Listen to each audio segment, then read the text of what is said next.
ಕಾರ್ಯಕ್ರಮಕ್ಕೆ ಮತ್ತೆ ಸ್ವಾಗತ. ನಮ್ಮ ಜೊತೆ ಡಾಕ್ಟರ್ ಬಿ ಎಂ ಹೆಗ್ಡೆ ಅವರಿದ್ದಾರೆ. ಡಾಕ್ಟರ್, ತಾವು ಕೊಬ್ಬರಿ ಎಣ್ಣೆ, ತೆಂಗಿನ ಎಣ್ಣೆಯ ಮಹತ್ವವನ್ನು ಹೇಳ್ತಾ ಇದ್ರಿ, ಮುಂದುವರಿಸಿ. ಕೇರಳದಲ್ಲಿ ಮತ್ತು ನಮ್ಮ ಕೋಸ್ಟಲ್ ಕರ್ನಾಟಕದಲ್ಲಿ ನಾವು ತೆಂಗಿನ ಎಣ್ಣೆಯಲ್ಲಿ ಹುಟ್ಟಿ ಬೆಳೆದದ್ದು. ಅದು ಕೇರಳದಲ್ಲಿ ಇನ್ನೂ ಹೆಚ್ಚಿಗೆ. ಅಲ್ಲಿಯ ಹುಡುಗಿಯರು ಸ್ನಾನ ಮಾಡ್ತಾರೆ, ಆದರೆ ಸೋಪ್ ಹಾಕೋದಿಲ್ಲ, ತೆಂಗಿನೆಣ್ಣೆಯಲ್ಲೇ ಎಣ್ಣೆ ಹಚ್ತಾ ಇರ್ತಾರೆ. ನೀವು ನೋಡಿದರೆ ಹಿಂದಿನಿಂದ ಆ ಎಣ್ಣೆ ಹಾಗೇ ಇರ್ತದೆ ಅವರ ಸೀರೆ ಮೇಲೆ, ರಾವಕ್ಕಿ ಮೇಲೆ ಎಲ್ಲ.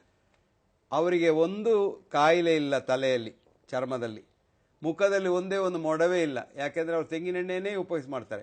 ಅವರ ಕಾಲು ನೋಡಿದರೆ ನೀವು ಫಂಗಸ್ ಇಲ್ಲ. ತೆಂಗಿನೆಣ್ಣೆ ತಲೆಯಿಂದ ಕಾಲಿನವರೆಗೆ ಮಾಡ್ತಾರೆ. ಇದು ತೆಂಗಿನೆಣ್ಣೆ ಅಷ್ಟು ದೊಡ್ಡ ಕ್ರಿಮಿನಾಶಕ ವಸ್ತು ಬೇರೆ ಇಲ್ಲ. ನಾವು ಮನೆಯಲ್ಲಿ ಉಪ್ಪಿನಕಾಯಿ ಮಾಡುವಾಗ ತೆಂಗಿನೆಣ್ಣೆಗೆ ಅದಕ್ಕೊಂದು ಒಗ್ಗರಣೆ ಕೊಟ್ಟ ಮೇಲೆ ಒಂದು ಅರ್ಧ ಇಂಚು ತೆಂಗಿನೆಣ್ಣೆ ಬಿಡುವುದು, ಫಂಗಸ್ ಗ್ರೋ ಆಗೋದಿಲ್ಲ. 1 ವರ್ಷ ಇಡೀ 2 ವರ್ಷ ಇಡೀ ಉಪ್ಪಿನಕಾಯಿಗೆ, ಅದು ಮಾವಿನಕಾಯಿದು ಉಪ್ಪಿನಕಾಯಿ ಮಾಡ್ತೇವೆ ನಾವು ನಮ್ಮ ಊರಿನಲ್ಲಿ, ಅದನ್ನು ಎಷ್ಟು ಸಮಯ ಇಡ್ಬೋದು ತೆಂಗಿನೆಣ್ಣೆ ಇದ್ದರೆ ಅದರಲ್ಲಿ.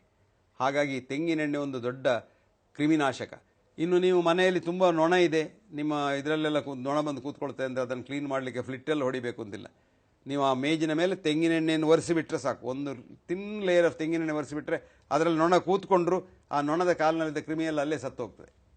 ಹಾಗೆಯೇ ನೀವು ಸ್ನಾನ ಮಾಡಿದ ನಂತರ ಬೆಳಿಗ್ಗೆ ಅಥವಾ ಸಂಜೆ ಒರೆಸಿಕೊಂಡ್ರೆ ಚರ್ಮ ಇನ್ನೂ ಒದ್ದೆ ಆಗಿರ್ತದೆ, ಒಣಗುವುದಿಲ್ಲ.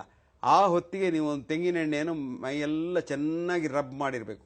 ನಿಮಗೆ ಚರ್ಮದ ಒಂದು ಕಾಯಿಲೆ ಕೂಡ ಬರೋದಿಲ್ಲ. ಅದಲ್ಲ, ನನ್ನ ಸಹೋದ್ಯೋಗಿ ಒಬ್ಬರಿದ್ದರು, ದೊಡ್ಡ ಪ್ರೊಫೆಸರ್ ಅವರು ಇಂಗ್ಲೀಷೇ ಮಾತಾಡೋದು. ಅವರಿಗೆ ಒಂದು ಚರ್ಮದಲ್ಲಿ ಒಂದು ಸೀಕು ಚರ್ಮದಲ್ಲಿ ಒಂದು ಇನ್ಫೆಕ್ಷನ್ ಆಯಿತು. ಅವರು ಎಲ್ಲ ನಮ್ಮದು ಪುಸ್ತಕದ ಬದನೆಕಾಯನ್ನೇ ಓದಿದವರು. ಅವರು ಹೋಗಿ ಒಂದು ಬಯೋಪ್ಸಿ ಎಲ್ಲ ಮಾಡಿಕೊಂಡ್ರು. ಅದು ಇನ್ಫೆಕ್ಷನ್ ಆಗಿ ದೊಡ್ಡ ಕಷ್ಟ ಆಯಿತು. ಒಂದು ದಿವಸ ನಾನು ಅವ್ರು ನೋಡ್ಲಿಕ್ಕೆ ಹೋಗಿದ್ದೆ. ಅವಾಗ ನಾನು ಹೇಳಿದೆ, ನೋಡಿ ಸ್ವಾಮಿ, ಇದು ಸರಿಯಾಗ್ತದೆ, ನಾನು ಇದಕ್ಕೆ ನಿಮಗೆ ಸ್ವಲ್ಪ ವರ್ಜಿನ್ ಕೋಕೋನಟ್ ತಂದು ಕೊಡ್ತೇನೆ. ಬೇಡ ಅಂತ ಹೇಳಿದ್ರು ಸುರಿಗೆ. ಆಯಿತು ಅಂತ ಹೇಳಿದ್ರು. ಕಡೆಗೆ 3 ದಿವಸದಲ್ಲಿ ಅದು ಗುಣ ಆಯಿತು. ಗುಣ ಆದ್ಕೊಂಡು ಅವ್ರಿಗೆ ಕಂಡಪಟ್ಟೆ ಖುಷಿ ಆಯ್ತು. ಇದೆಂಥದ್ದು, ಇದು ಅದ್ಭುತ, ಇದನ್ನೆಲ್ಲ ನಾವು ರಿಪೋರ್ಟ್ ಮಾಡಬೇಕು ಅಂತ ಹೇಳಿದ್ರು. ಆಯಿತು ಅಂತ ಹೇಳಿದೆ ನಾನು. 1 ತಿಂಗಳ ನಂತರ ಹೋದೆ ನಾನು, ಒಂದು ರಿಪೋರ್ಟ್ ಮಾಡೋಣ. ಬೇಡ ಅದರೆಲ್ಲ ನಂಬಿಕೆ ಇಲ್ಲ ನನಗೆ ಅಂತ. ಅದು ನಮಗೆ ಬರುವಾಗ ಮಾತ್ರ ನಮಗೆ ಅದರಲ್ಲಿ ನಾವು ನಂಬುವುದಿಲ್ಲ. ಯಾಕೆಂದರೆ ನಾವು ಪುಸ್ತಕ ನಮ್ಮನ್ನು ತಲೆ ಹಾಳು ಮಾಡಿದೆ. ಈ ಪಾಶ್ಚಾತ್ಯರ ಪುಸ್ತಕಗಳಿಂದಾಗಿ ಅದನ್ನೆಲ್ಲ ಓದಿ ನಾವು ತಲೆ ಹಾಳು ಮಾಡಿಕೊಂಡಿದ್ದೇವೆ. ಈಗಲೂ ಡಾಕ್ಟ್ರ್ ಇದ್ದಾರೆ. ನಾವು ಬೆಂಗಳೂರಿನಲ್ಲಿ ಒಂದು ಟೆಲಿವಿಷನ್ ಡಿಬೇಟ್ ಇತ್ತು. ಒಬ್ಬ ಸಣ್ಣ ವಯಸ್ಸಿನ ಕಾರ್ಡಿಯಾಲಜಿಸ್ಟ್ ತಂದಿದ್ರು ಮಾತಾಡಲಿಕ್ಕೆ. ಅವನು ನನ್ನ ಸ್ಟೂಡೆಂಟ್. ಅವನಿಗೆ ಎಂತ ಮಾಡೋದು ಅಂತ ಗೊತ್ತಿಲ್ಲ. ಅವನು ಹೇಳೋದು ಒಂದೇ ಮಾತು. ಎಂತ ಕೇಳಿದರು, ನಮ್ಮ ಗೈಡ್ಲೈನ್ಸಲ್ಲಿ ಹಾಗುಂಟು, ನಮ್ಮ ಪುಸ್ತಕದಲ್ಲಿ ಹಾಗುಂಟು ಅಂತ. ನಾನು ಹೇಳಿದೆ, ನೋಡಪ್ಪ, ಈ ಪುಸ್ತಕ ಎಲ್ಲ ಬದಲಾಗಿ ಎಷ್ಟೋ ವರ್ಷ ಆಗಿದೆ, ಇದಕ್ಕೆ ವಿಷಯಗಳೆಲ್ಲ ಬಂದೆ. ಹೌದು ಸರ್, ನೀವು ಹೇಳೋದು ಸರಿ, ಆದರೆ ನಮ್ಮ ಪುಸ್ತಕದಲ್ಲಿ ಹಾಗುಂಟು, ನಾನು ಅದನ್ನೇ ಮಾಡ್ತೇನೆ ಅಂತ.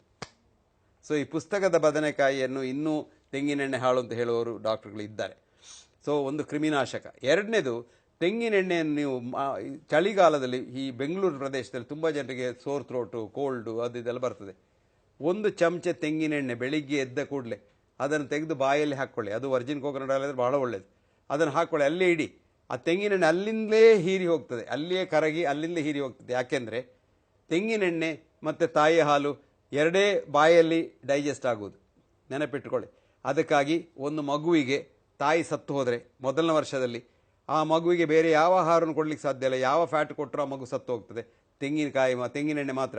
ಅಮೆರಿಕದಲ್ಲಿ 60 ವರ್ಷದಲ್ಲಿ ಕೂಡ ಈ ಇನ್ಫೆಂಟ್ ಫೀಡಿಗೆ ಹಾಕೋ ತೆಂಗಿನೆಣ್ಣೆ. ಆ ತೆಂಗಿನೆಣ್ಣೆ ಎಷ್ಟು ಒಳ್ಳೆಯದು ಅಂದರೆ ಅದು ಇಲ್ಲೇ ಡೈಜೆಸ್ಟ್ ಆಗ್ತದೆ. ಯಾಕೆಂದರೆ ನಮ್ಮ ಸಲೈವದಲ್ಲಿ, ನಮ್ಮ ಜೊಲ್ಲು ರಸದಲ್ಲಿ ಇರತಕ್ಕಂಥ ಎನ್ಸೈಮಿನಿಂದಲೇ ತೆಂಗಿನೆಣ್ಣೆ ಡೈಜೆಸ್ಟ್ ಆಗ್ತದೆ. ಇನ್ನೂ ಒಂದು ಒಳ್ಳೆಯ ವಿಚಾರ ಹೇಳ್ತೇನೆ.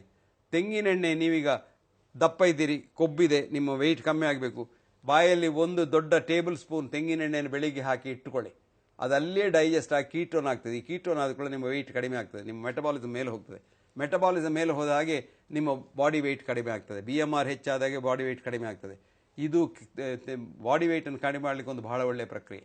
ಇನ್ನು ನಿಮಗೆ ಯಾರಿಗಾದರೂ ಕೊಲೆಸ್ಟ್ರಾಲ್ ವಿಷಯ ತಲೆ ಬಿಸಿದ್ರೆ, ಕೊಲೆಸ್ಟ್ರಾಲ್ ಬೇಡ, ಒಳ್ಳೇದು, ಹೆಚ್ಚು ಎಷ್ಟು ಉಂಟು ಅಷ್ಟು ಒಳ್ಳೆಯದು. ನಿಮ್ಮ ಕೊಲೆಸ್ಟ್ರಾಲ್ ಹೆಚ್ಚಿದ್ರೆ ಅದರ ಅರ್ಥ ನಿಮ್ಮ ಲಿವರ್ ಬಹಳ ಒಳ್ಳೆ ಕೆಲಸ ಮಾಡ್ತದೆ, ನಿಮ್ಮ ಆರೋಗ್ಯ ಬಹಳ ಒಳ್ಳೆಯದುಂಟು ಅಂತ. ಆದರೂ ನಿಮಗೆ ಯಾರಿಗಾದರೂ ತಲೆ ಬಿಸಿ ಇದ್ದರೆ ತೆಂಗಿನೆಣ್ಣೆ ದಿವಸ ಆಗಲು ತಗೊಂಡ್ರೆ ಕೊಲೆಸ್ಟ್ರಾಲ್ ಲೆವೆಲ್ ಕೆಳಗೆ ಬರ್ತದೆ. ಬೇರೆ ಔಷಧಿ ತಗೊಳ್ಳೋದು ಬೇಡ.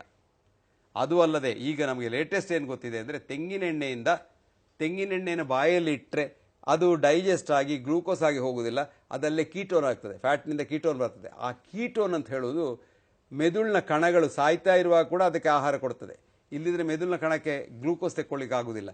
ಹಾಗಾಗಿ ಈಗ ಲೇಟೆಸ್ಟ್ ಅಮೆರಿಕದಲ್ಲಿ ನಮ್ಮ ಈ ಆಲ್ಝೈಮರ್ಸ್ ಅಂತ ಹೇಳ್ತಾರೆ, ಹುಚ್ಚು ಹಿಡಿತದೆ ಜನರಿಗೆ, ಮರವು ಗೊತ್ತಿಲ್ಲ, ಹೇಳಿದ್ದೆಲ್ಲ ಅರ್ಥ ಆಗೋದಿಲ್ಲ, ಇದಕ್ಕೆಲ್ಲ ಒಂದು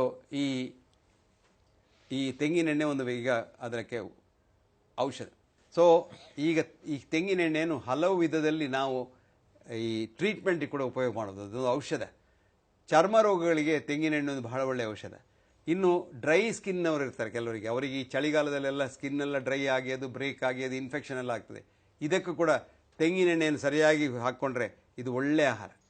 ನಾವು ಅದು ಎಲ್ಲ ಬಿಟ್ಟು ತೆಂಗಿನೆಣ್ಣೆಯಲ್ಲಿ ಇನ್ನೊಂದು ದೊಡ್ಡ ವಿಚಾರ ಏನು ಅಂದರೆ, ತೆಂಗಿನೆಣ್ಣೆಯಿಂದ ನಮ್ಮ ಕ್ಯಾಲರಿ ಇಂಟೇಕ್ ಕಮ್ಮಿ ಆಗ್ತದೆ. ನಾವು ಫ್ಯಾಟ್ ಎಷ್ಟು ತಿನ್ಬೋದು, ಆದರೆ ಅಷ್ಟೇ ಅದು ವೆಯ್ಟ್ ಹೆಚ್ಚಾಗುವುದಿಲ್ಲ. ಯಾಕೆಂದರೆ ತೆಂಗಿನೆಣ್ಣೆದ ವೆಯ್ಟ್ ಕಡಿಮೆ ಆಗ್ತದೆ, ಮೆಟಬಾಲಿಕ್ ರೇಟ್ ಹೆಚ್ಚಾಗಿ, BMR ಹೆಚ್ಚಾಗಿ ನಿಮ್ಮ ವೆಯ್ಟ್ ಕಡಿಮೆ ಆಗ್ತದೆ.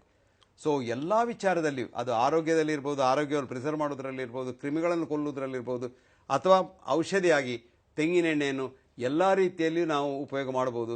ತೆಂಗಿನೆಣ್ಣೆ ಒಂದು ದಿವ್ಯ ಔಷಧ. ಇದು ನಾನು ಹೇಳಿದೆಲ್ಲ, ಮೊದಲು ನಾನು ಹೇಳಿದೆ, ಎರಡೇ ವಿಚಾರ ದೇವರು ನಮ್ಗೆ ಕೊಟ್ಟದ್ದು. ಇದು ಒಂದು ತಾಯಿಯ ಹಾಲು, ಇನ್ನೊಂದು ತೆಂಗಿನೆಣ್ಣೆ. ಇದು ಎರಡೂ ನಮ್ಮ ರೋಗ ನಿರೋಧಕ ಶಕ್ತಿಯನ್ನು ವೃದ್ಧಿಸಿ ರೋಗಗಳನ್ನು ನಮ್ಮಿಂದ ದೂರ ಇಡ್ತದೆ. ಆ ರೋಗ ನಿರೋಧಕ ಶಕ್ತಿಯಲ್ಲಿ ಕ್ಯಾನ್ಸರ್ ಕೂಡ ಸೇರಿದೆ. ಆ ತೆಂಗಿನೆಣ್ಣೆ ಕ್ಯಾನ್ಸರಿಗೂ ಒಂದು ಒಳ್ಳೆಯ ಪ್ರಿವೆಂಟಿವ್. ಸೊ ತೆಂಗಿನೆಣ್ಣೆ ಅಷ್ಟು ದೊಡ್ಡ ಒಂದು ಔಷಧಿ ಈ ಲೋಕದಲ್ಲಿ ಇಷ್ಟರವರೆಗೆ ನೇಚರ್ ಕೂಡ ಮಾಡಲಿಲ್ಲ. ಡಾಕ್ಟರ್, ಈವರೆಗೂ ಅನೇಕ ಸಂಗತಿಗಳನ್ನ ಹೇಳ್ತಾ ಇದ್ರಿ. ಈಗ ಒಂದು ಪುಟ್ಟ ವಿರಾಮ ತಗೊಳ್ಳೋಣ. ಅದಾದಮೇಲೆ ಈ ತೆಂಗಿನ ಎಣ್ಣೆಯ ಮಹತ್ವವನ್ನು ನಾವು ಕಂಟಿನ್ಯೂ ಮಾಡೋಣ. ವೀಕ್ಷಕರೇ, ಈಗ ಒಂದು ಪುಟ್ಟ ವಿರಾಮ.